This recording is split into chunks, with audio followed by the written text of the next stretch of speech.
टुन टीवी हिंदी। सुंदरवन नाम के जंगल में चिड़ियों का एक छोटा सा प्यारा सा गांव था।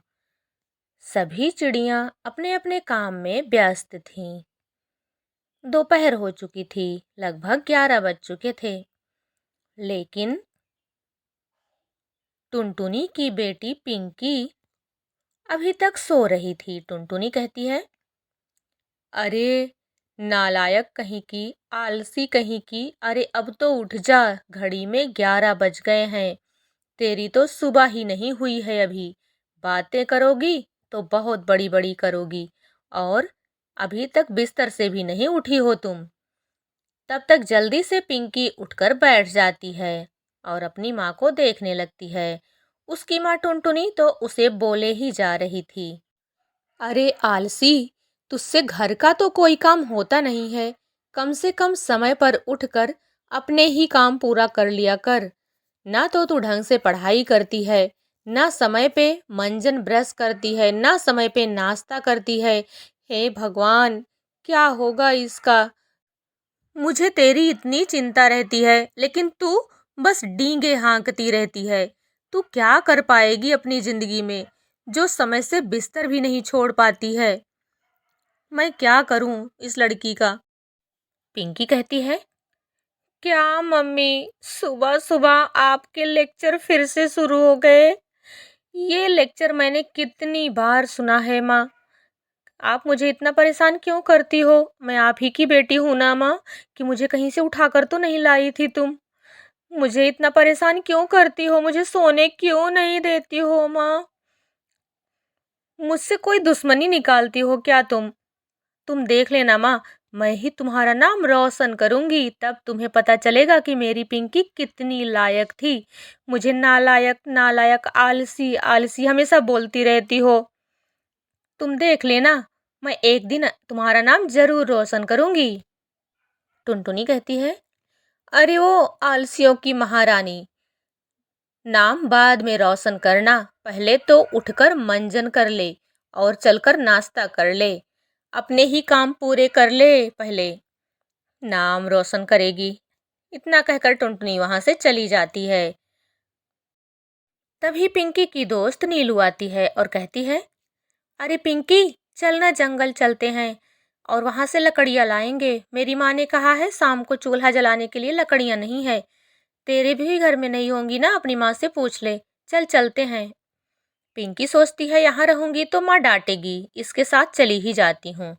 कहती है, चलो चलो नीलू चलते हैं। माँ, मैं जंगल से लकड़ियां लाने के लिए जा रही हूँ, आऊंगी तो नाश्ता करूंगी। इतना कहकर दोनों जंगल के लिए चली जाती हैं। नीलू, हम लगता है काफी दूर आ गए हैं जंगल में। यहाँ तो जैसे एक अलग ही दुनिया बसी हुई है। कितना प्यारा लग रहा है ना ये जंगल। वाह, कितने सुंदर सुंदर फूल खिले हैं, और ये फूल कितने बड़े बड़े हैं। हमारे यहाँ तो ये फूल बहुत ही छोटे होते हैं ना। ये तो जैसे कोई जादुई नगरी है। और वो लोग एक और जगह पे पहुंचती हैं, जहां पर बहुत ही सुंदर सुंदर घर बने हुए थे। नीलू कहती है, यार पिंकी, चलना यहाँ से भाग चलते हैं।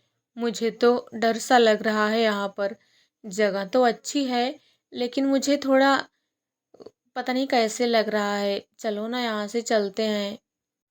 मगर पिंकी को तो यहाँ पर बड़ा मजा आ रहा था। उसका तो मन कर रहा था कि यहीं बस जाए। और तभी कहीं से आवाज आती है। वह आवाज कहती है, मैं एक जादुई घर हूँ, मेरे अंदर आओ। मैं तुम्हें सब कुछ दूंगा, रुपया पैसा धन दौलत, जो मांगोगी वो दूंगा। लेकिन एक बार जो घर के अंदर आ गया, उसे पूरी जिंदगी बाहर निकलने का मौका नहीं मिलेगा। बस मुझे तुम्हारी आजादी चाहिए, और तुम उसके बदले मुझसे कुछ भी ले सकते हो। हा हा हा हा हा। अगर मंजूर हो तो दरवाजा खोलो और अंदर आओ। अंदर आने के बाद ये दरवाजा सदा के लिए बंद हो जाएगा।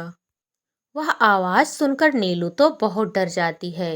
वह कहती है, चलो जल्दी पिंकी यहाँ से भाग चलते हैं। मगर पिंकी कहती है, नीलू तुम जाओ, मैं तो यहीं रहूंगी। अब मेरा नया घर यही है। मेरी माँ से बता देना कि अब मैं नहीं आऊंगी उनके पास। वो हमेशा मुझे डांटती ही रहती हैं, ना कभी ठीक से सोने देती हैं और ना ही मेरे मन का कोई काम करने देती हैं। अब मैं इस जादुई घर में रहूंगी और अपने मन की सारी इच्छाएं पूरी करूंगी। खूब सोऊंगी, खूब खाऊंगी पीऊंगी और बस इसी घर में बंद रहूंगी। करना ही क्या है और? मुझे तो जिंदगी में यही चाहिए था, खाना और आराम से सोना। इतना कहकर पिंकी घर के अंदर चली जाती है और नीलू तो डर के मारे वहां से भागकर सीधा टुनटुनी के पास आती है और टुनटुनी से सारी बात बताती है। सारी बात सुनकर टुनटुनी बहुत घबरा जाती है और रोने लगती है। वह कहती है, नीलू बेटा, तुमने पिंकी को समझाया क्यों नहीं? अरे अब मैं क्या करूंगी? मेरी एक ही तो बेटी थी, मैं उसे कितना प्यार करती हूँ, उसे पता नहीं है क्या? हे भगवान, अब मैं क्या करूं? कैसे अपनी बेटी को वापस लाऊं? भगवान आप ही मेरी मदद करो ना। मुझे उसकी बहुत याद आ रही है, मुझे उसकी बहुत फिक्र हो रही है। अपनी बच्ची को मैं ठीक से सोने भी नहीं देती थी, हमेशा डांटती रहती थी। अब उसका बिस्तर देखकर मुझे बहुत याद आ रही है उसकी। उधर जादुई घर में पिंकी के दिन तो काफी अच्छे से बीत रहे थे। जब उसका मन करता वह ढेर सारा अच्छा अच्छा खाने को मंगा लेती और खाना खाकर जल्दी से वह सो जाती। बस इसी तरह से उसके दिन बीत रहे थे। लेकिन वह कब तक ये सब करती? बस खाना और सोना यही रह गया था उसकी जिंदगी में। वह भी धीरे धीरे इस जिंदगी से ऊबने लगती है। एक दिन वह जोर जोर से चिल्लाने लगती है घर में, कोई है क्या? मुझे कोई सुन रहा है? हे जादुई घर, मुझे मेरी गलती का एहसास हो गया है। कृपया मुझे मेरी माँ के पास जाने दो। मैं इस जीवन से ऊब गई हूँ, मुझे मेरी माँ के पास जाना है। मेरी माँ बिल्कुल ठीक कहती थी, जीवन में काम करना बहुत जरूरी होता है। अब मैं भी अपने जीवन में एक लक्ष्य बनाऊंगी और ढेर सारा काम करूंगी, कभी आलस नहीं करूंगी। कृपया जादुई घर मुझे जाने दो यहाँ से। तभी चमत्कार होता है और कुछ ही सेकंड में पिंकी घर के बाहर होती है और फिर से एक आवाज आती है, पिंकी, अच्छा हुआ तुम्हें अपनी गलती का एहसास हो गया। तुम्हारी माँ तुम्हें बहुत याद करती है, इसीलिए मैं तुम्हें आजाद कर रहा हूँ। जाओ अपनी माँ के साथ और अच्छे से अपनी माँ के साथ जिंदगी जियो। अपने जीवन का कोई उद्देश्य बनाओ और उस पर काम करो।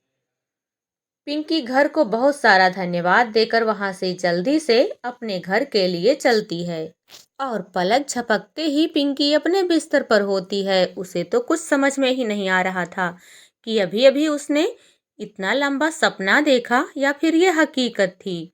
वह जल्दी से बिस्तर से नीचे उतर जाती है और चिल्लाती है, मम्मी, मम्मी आप किधर हो? मम्मी जल्दी मेरे पास आओ। तभी टुनटुनी आ जाती है और पिंकी झट से उसके गले लग जाती है।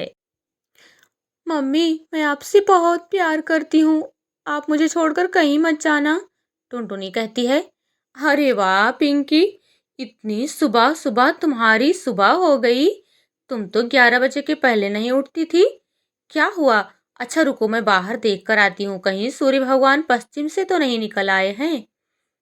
पिंकी कहती है, नहीं मम्मी आप मुझे चिढ़ाओ मत, आज से मैं इसी तरह सुबह सुबह उठूंगी। मम्मी आप मुझे कभी छोड़कर नहीं जाओगी ना? आज से मैं आपकी सारी बात मानूंगी, कभी किसी बात के लिए जिद नहीं करूंगी। आपके साथ काम भी करवाऊंगी और पढ़ाई भी करूंगी। मम्मी अब से मैं अच्छी बच्ची बनकर दिखाऊंगी। इस तरह से दोनों माँ बेटी खुशी खुशी रहने लगती हैं। दोस्तों, कहानी पसंद आई हो तो प्लीज लाइक, शेयर और सब्सक्राइब कर दीजिएगा। मिलते हैं अगली वीडियो में एक और अच्छी सी कहानी के साथ। धन्यवाद।